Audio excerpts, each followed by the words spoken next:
Skilled పర్సన్‌కి, unskilled పర్సన్‌కి differences ఏ విధంగా ఉంటాయంటారు? స్కిల్డ్ పర్సన్, అన్‌స్కిల్డ్ పర్సన్ అంటే వే ఆఫ్ థింకింగ్ అండి. ఇప్పుడు మీరు ఒక వంట చేయాలి అనుకునేటప్పుడు ఒక హ్మ్. స్కిల్డ్ పర్సన్, అన్‌స్కిల్డ్ పర్సన్ వంటలో తేడా ఉంటదండి. అందులో ఏయాల్సిన ఐటెమ్స్ ఫిక్స్‌డ్‌గా ఉంటాయి. కాకపోతే ఈ బాగా వండిన వారికి, బాగా వండని వారికి తేడా ఏముంటదనంటే, వీళ్ళు ఎప్పుడు ఏదెయ్యాలో తెలుసు వీళ్ళకి. ఇప్పుడు కొంతమంది ఒక కర్రీ, చికెన్ కర్రీ ఏదైనా వండాలనుకునేటప్పుడు వాళ్ళు ఏసే ఐటమ్స్ ఏ టైంలో ఏ ఐటమ్ వేయాలో తెలుసు. ఇంకో పర్సన్‌కి ఏంటంటే అన్నీ కలిపి ఒకేసారి ఏసేస్తాడు ఆయన. ఆ టైము ఇది చూడకుండా. సో, ఆ డిఫరెన్స్ ఉంటది. మెయిన్ ఏంటంటే వే ఆఫ్ మనం ప్రాబ్లమ్ చూసే విధానం బట్టి ఉంటదండి. జనరల్‌గా ఒక స్కిల్డ్ పర్సన్ ఏంటంటే ఆలోచించి పని చేస్తాడు. అన్‌స్కిల్డ్ పర్సన్ ఏంటంటే జస్ట్ ఫాలో అవుతాడు. వాళ్ళ ఫ్రెండ్‌ని గాని, వేరే వాళ్ళని గాని. తనంతట తాను డెసిషన్ తీసుకోడు. తను ఏదైనా ఒక స్టెప్ ముందెయ్యాలనుకుంటే ఈయన వేయడు అన్‌స్కిల్డ్ పర్సన్. ఫస్ట్ ముందు వాడే స్టెప్ ఏసిన తర్వాత గానీ ఈయన ఫిక్స్ అవ్వడు. ఆ ముందు స్టెప్ కరెక్ట్‌గా వెళ్తుందో లేదో చూసుకోని అది సక్సెస్ అయితే ఈయన కూడా వాడిని ఫాలో అవుతూ ఉంటారు. ఇప్పుడు స్టూడెంట్‌లో ఉండే మెయిన్ ఇదే.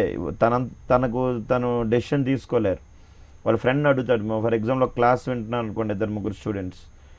అందులో తిను ఫస్ట్ అడుగుతాడు వాళ్ళ ఫ్రెండ్‌కి, క్లాస్ నీకు అర్థమైందా అని అడుగుతాడు. ఆయన ఏంటంటే మొహమాటంతో బాగుంది కదా నీకు అర్థం అవ్వలేదని అంటాడు. నాకు అర్థమైందని అంటారు.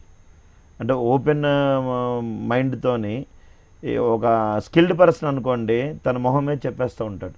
ఇందులో లాజిక్ లేదు, ఇందులో థింకింగ్ లేదు, నాకు అర్థం కాలేదు, ఈ ప్రాబ్లమ్స్ ఇక్కడ ఉన్నాయనేది ఉంటుందండి మెయిన్. కొంతమంది సబ్జెక్ట్‌లో చాలా బెటర్‌లో ఉంటారు.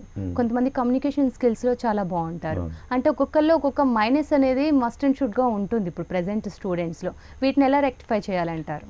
అంటే అది మనిషి పెరిగే వాతావరణం బట్టి ఉంటుందండి. ఇప్పుడు కొంతమంది స్టూడెంట్స్ ఇంట్లోనే పెరుగుతారు ఇంజనీరింగ్ కంప్లీట్ అయినంత వరకు కూడా. వాళ్ళ జీవితం బుక్కే అంకితం అయిపోతూ ఉంటుంది. ఈ బుక్లో ఉన్న మార్కులు, ఈ మార్కులు దీంట్లో పడిపోతూ ఉంటారు. 85%, 90% ఇట్లా వాళ్ళ మెయిన్ ఈ మార్క్స్ బట్టే వాళ్ళ లైఫ్ వెళ్తూ ఉంటుంది.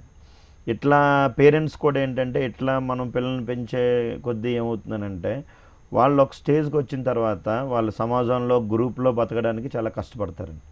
అలాంటి వాళ్ళకి కమ్యూనికేషన్ స్కిల్స్ ప్రాబ్లమ్స్ అనేవి ఎక్కువ వస్తూ ఉంటాయి. ఒక టీంలో సరదాగా వాళ్ళ ఫ్రెండ్స్తో మాట్లాడడం కానీ, ఎప్పుడు నువ్వు చదవాలి, చదువు చదువు చదువు అంటే చదువు రాదండి. నాకు తెలిసి చదువుకున్న వాళ్ళు ఎవరు గొప్ప వాళ్ళు అవ్వలేదు. చదువు వేరు, నాలెడ్జ్ వేరు, జ్ఞానం వేరు.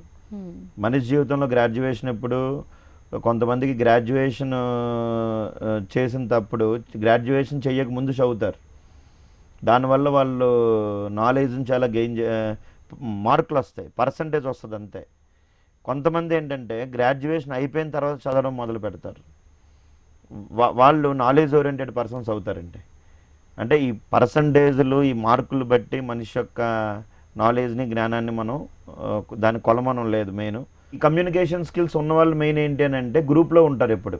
వాళ్ళ ఫ్రెండ్స్తో చర్చించడం, ఒక టాపిక్ తీసుకొని దాని గురించి రిగరస్గా డిస్కస్ చేయడం. వాళ్ళకి సమాజం మీద అన్ని వాటి మీద అవగాహన ఉంటుంది.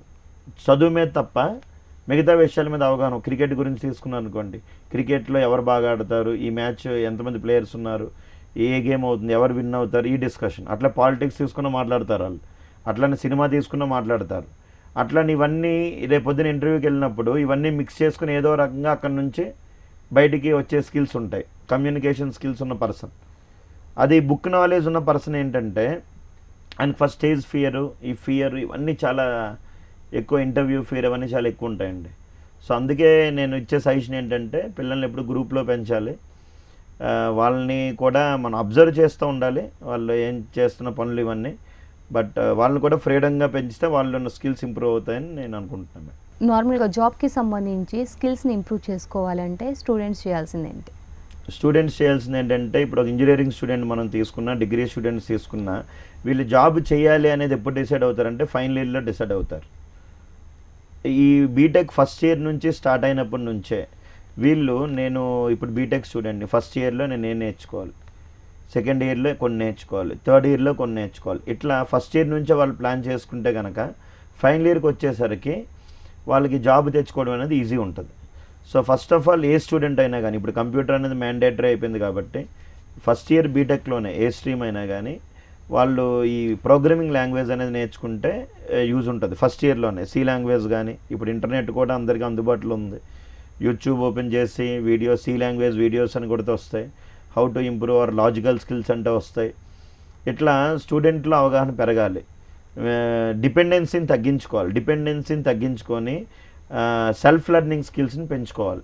మెయిన్ స్టూడెంట్స్లో ఇప్పుడున్న మెయిన్ ప్రాబ్లం ఏంటి? డిపెండెన్సీ. అంటే నాకేం రాదు, నా వల్ల అవ్వదు, నేను చేయలేను, నేను చాలా పూరు, నేను తెలుగు మీడియము, నాకు పర్సంటేజ్ లేదు, నేను నాన్ ఐటీ, అసలు నేను ఐటీకి ఫిట్ అవుతానా, నేను మెకానికల్, నేను అసలు నాకు సాఫ్ట్వేర్ జాబ్ వస్తుందా, లేకపోతే ఈ జాబ్ వస్తుందా, ఇట్లా మనిషిలో ఉన్న నెగిటివిటీని ఎక్కువ ఊహించుకోవడం వల్ల ఆ మనిషి ఎప్పుడు పాజిటివ్ వైపు వెళ్ళడానికి ఛాన్సెస్ తక్కువ ఉంటాయి. సో మీరు అడిగిన క్వశ్చన్కి ఏంటంటే, ఫస్ట్ ఇయర్లో అయితే సి లాంగ్వేజ్ బేసిక్స్ బాగా నేర్చుకోవాలి. సెకండ్ ఇయర్లో జావా కానీ, .NET కానీ, ఒక పైథాన్ కానీ, అందులో ఉన్న ఊప్స్ కాన్సెప్ట్స్, ఈ ప్రిన్సిపల్స్ అన్నీ నేర్చుకోవాలి. దీంతో పాటు మెల్లగా యాప్టిట్యూడ్, ఇప్పుడు మీకు గూగుల్లో చాలా వెబ్సైట్స్ ఉంటాయి. ఈ వెబ్సైట్స్లో ఆన్లైన్ యాప్టిట్యూడ్ ఎగ్జామినేషన్స్ రాయడం, డిఫరెంట్ ప్రాబ్లమ్స్ని, కాయిన్స్ మీద కొన్ని ప్రాబ్లమ్స్, కార్డ్స్ మీద కొన్ని ప్రాబ్లమ్స్, అట్లానే చెస్ మీద కొన్ని ప్రాబ్లమ్స్, అట్లానే మీకు డైస్ మీద కొన్ని ప్రాబ్లమ్స్, ఇట్లా aptitude, reasoning, problem solving skills ఇవన్నీ పెంచుకోవడం వల్ల స్టూడెంట్ యొక్క ఆలోచన విధానం మారుతుందండి. వీళ్ళు థర్డ్ ఇయర్ ఫైనల్ సెమిస్టర్కి వచ్చేసరికల్లా రెడీగా ఉండాలి. సో ఎప్పుడు కంపెనీస్ వస్తాయో తెలియదు, ఐఎమ్ రెడీ.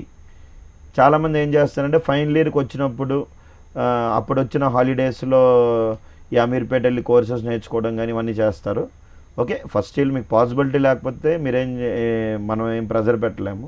బట్ పేరెంట్స్ కూడా పిల్లలకి సెలవుల్లో కొంచెం ఎంకరేజ్ చేయాలి, ఈ సాఫ్ట్వేర్ కోర్సెస్ నేర్పించడం. ఎందుకంటే ప్రపంచం చాలా ఫాస్ట్గా పరిగెడుతుంది, మనం కూడా అందులో ఉండాలి అని అంటే ఫస్ట్ ఇయర్ నుంచే కష్టపడాలి.